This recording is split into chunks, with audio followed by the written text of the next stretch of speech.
पश्चिम Asia में युद्ध विराम का उल्लंघन हुआ है और अमेरिका ने ईरान के केशम आइलैंड पर अटैक किया है और इसके बाद मसान गांव के पास धमाके सुने गए, देखे गए हैं। ईरान ने अमेरिकी सैन्य ठिकानों पर हमले किए हैं और ईरान की तरफ से अब साफ कह दिया गया है कि हिट एंड रन का दौर खत्म हुआ, किसी भी हमले का भयानक जवाब दिया जाएगा।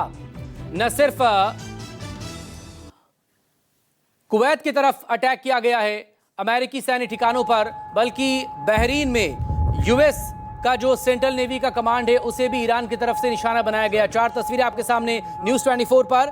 पहली तस्वीर में ईरान का कुवैत पर हमला इन मिसाइल्स अटैक के जरिए आप देख सकते हैं। हालांकि इसके बाद डिफेंस सिस्टम एक्टिवेट हुआ और उसने इंटरसेप्ट किया ईरानी मिसाइल्स को। दूसरी तस्वीर में सड़कों पर मिसाइल का जो मलबा बिखरा पड़ा नजर आ रहा होगा आपको। तीसरी तस्वीर में यूएस के लड़ाकू विमानों ने इजरायली एयरपोर्ट से, एयरबेस से उड़ान भरी है, वो आप देख सकते हैं इसकी पूरी मैपिंग को, ऑनलाइन इसकी ट्रैकिंग को। और चौथी तस्वीर में आप देख सकते हैं ईरान के केशम आइलैंड पर यूएस सेंटकॉम के अटैक्स को।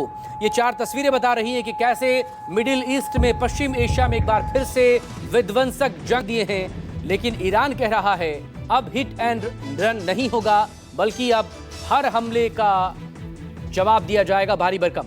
इस सबके बीच इजराइल से पेंटागन के लड़ाकू विमानों ने उड़ान भरी है। जी हाँ, इजरायली एयरबेस से, एयरपोर्ट से उड़ान भरी है अमेरिकी फाइटर जेट्स ने, विमानों ने। और ये तस्वीर जो आपके सामने वो आप देख सकते हैं मूवमेंट को जो लाइव ट्रैक किया जाता है। इजराइल से पेंटागन के लड़ाकू विमानों ने उड़ान भरी है। बैलिस्टिक मिसाइल से ईरान ने कुवैत पर अटैक किया है। हालांकि यूएस सेंटकॉम ने दावा किया कि ये तमाम जो मिसाइल्स अटैक थे वो इंटरसेप्ट कर लिए गए थे डिफेंस सिस्टम एक्टिवेट होने के बाद। लेकिन न सिर्फ कुवैत पर अटैक हुआ है ईरान की तरफ से, बल्कि बहरीन में जो 5th फ्लीट का सेंटर कमांड है उसे भी निशाने पर लिया गया है।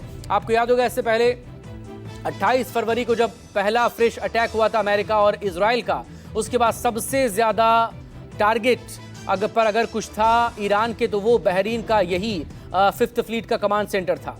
इस सबके बीच सेंटकॉम का यह दावा है कि उसने 100% बैलिस्टिक मिसाइल्स अटैक को रोका है। अमेरिका की ईरान के खिलाफ जवाबी कार्रवाई, केशम आइलैंड पर यूएस आर्मी ने जमकर बमबारी की है। गए हैं इस खबर पर बात करने के लिए संजीव। लंबे वक्त से जो सीज फायर चल रहा था, क्या उसका उल्लंघन तो इजराइल लगातार कर रहा है लेबनान पर अटैक के जरिए, लेकिन क्या अब सीधे तौर पर ईरान, इजराइल और अमेरिका एक बार फिर से जंग में कूद चुके हैं फिर से? जी हाँ, जैसा कि आपने बताया, एक लंबे वक्त से जो सीज फायर चल रहा था उसकी बार बार अवहेलना इजराइल की तरफ से की जा रही थी, लेकिन वो लेबनान के क्षेत्र में ही हो रहा था। पश्चिम एशिया में खासतौर पर जहां पर ईरान और अमेरिका एक दूसरे से 7 अप्रैल के पहले युद्धरत थे, उसमें 7 अप्रैल के बाद कोई गोला, कोई मिसाइल नहीं दागा गया था, लेकिन वो सिलसिला कल रात टूट गया। दरअसल इस पूरे मामले की जो शुरुआत थी कुछ इस तरह से हुई कि एक बोत्सवाना के फ्लैग वाला जो जहाज था वो जा रहा था ईरान की तरफ, और स्ट्रेट ऑफ हॉर्मुज में आप जानते हैं आज की तारीख में अमेरिका ने नाकाबंदी लगा रखी है, तो दूसरी तरफ ईरान ने भी अपना नाकाबंदी जारी रखा हुआ है। दोनों तरफ से बंद, और वही जहाज आ जा सकते हैं जिसको कि दोनों में से कोई देश अलाउ करते हैं, लेकिन दूसरा देश उसके ऊपर फिर से हमला कर देता है और इस तरह से आवाजाही बंद हो जाती है। तो अमेरिका ने इस जहाज को, जो कि ईरान की तरफ जा रहा था बोत्सवाना के झंडे वाला, उसे रोकने की कोशिश की, गोले भी दागे, और उसके बाद उसने लगातार जो कार्रवाई थी उसको और आगे बढ़ाया। और कासिम आइलैंड पर आप जानते हैं स्ट्रेट ऑफ हॉर्मुज पर निगरानी रखने के लिए कंट्रोल सेंटर्स बनाए गए हैं। उन कंट्रोल सेंटर्स में से एक जो मसान गांव में था उसे उड़ा दिया, और इसका नतीजा ये हुआ कि जवाबी फायरिंग शुरू हो गई। और ये जो जवाबी फायरिंग थी वो आईआरजीसी की तरफ से की गई, और आईआरजीसी ने इस बात को सुनिश्चित करते हुए जवाबी फायरिंग की कि अब इसके बाद कोई भी ऐसा हमला नहीं होगा जिसका हम प्रत्युत्तर नहीं करेंगे। और उन्होंने बहरीन और कुवैत पे हमले किए, लेकिन बहरीन और कुवैत पर जो भी उनके हमले हुए हैं, उन्होंने अमेरिकी ठिकाने जो बहरीन और कुवैत में है उस पर हमले किए। यहां उन्होंने थोड़ा ध्यान इस बात का रखा क्योंकि पिछले दिनों ही आपको याद होगा ईरानी राष्ट्रपति पेजेश्कियान ने इस बात को कहा था कि हम लोग क्यों नहीं तमाम मुस्लिम देश एक हो जाएं और हम लोग क्यों नहीं आपस में समझदारी दिखाएं, तो शायद उसी बात का ख्याल रखा गया और उन्होंने अमेरिकन बेसिस जो बहरीन में थी और जो कुवैत में थी और आपने बताया वो मिलिट्री बेसिस थी, इन पर हमले किए। लेकिन अमेरिका का दावा है, सेंट्रल कमांड जो अमेरिका का है उसने दावा किया कि तमाम हमलों को एक तरह से खत्म कर दिया गया, असफल कर दिया गया और कोई नुकसान नहीं होने पाया। लेकिन इस सिलसिले ने एक तरह से वो जो पहले से कमजोर और पतली सी रेखा थी युद्ध विराम की, उसे छिन्न भिन्न कर दिया है। और इसका अर्थ ये हो जाता है कि आने वाले दिनों में हम इस बात को देख सकते हैं कि युद्ध फिर से शुरू हो जाए, ऐसे में जबकि मकसूद कहीं भी समझौता या शांति वार्ता सफल होता हुआ दिखाई नहीं पड़ रहा है। लेकिन सजीव, सवाल इसी बात को लेकर, क्योंकि खुद पिछले दिनों खबर आई कि अमेरिकी राष्ट्रपति ने फोन किया नेतन्याहू को और उन्हें खूब भला बुरा कहा, कुछ ऐसे शब्दों का इस्तेमाल भी किया जिसका हम जिक्र नहीं कर सकते। लेकिन दूसरी तरफ वही उन्हीं की पार्टी रिपब्लिकन के जो सांसद हैं थॉमस मैसी, वो कह रहे हैं कि ऐसा हो नहीं सकता है क्योंकि आर्थिक मदद इजराइल को अभी भी दी जा रही है। अगर एक महीने के लिए भी आप मदद रोक देंगे तो फौरन इजराइल जो है हमले बंद कर देगा और शांति हो जाएगी इलाके में। यकीनन देखिए, ऐसा नहीं है कि इजराइल बिना अमेरिकी मदद के इस तरह की कार्रवाइयां वो मिडल ईस्ट में कर सकता है जैसे कि वो कर रहा है। और अगर आप देखें कि ये आखिरकार शांति वार्ता सफल क्यों नहीं हो पाई है, तो उसकी सबसे बड़ी वजह ये रही है कि लेबनान पर, यानी कि जो हिजबुल्लाह के ठिकाने हैं साउथ लेबनान, उस पर कभी भी इजराइल के हमले बंद ही नहीं हुए।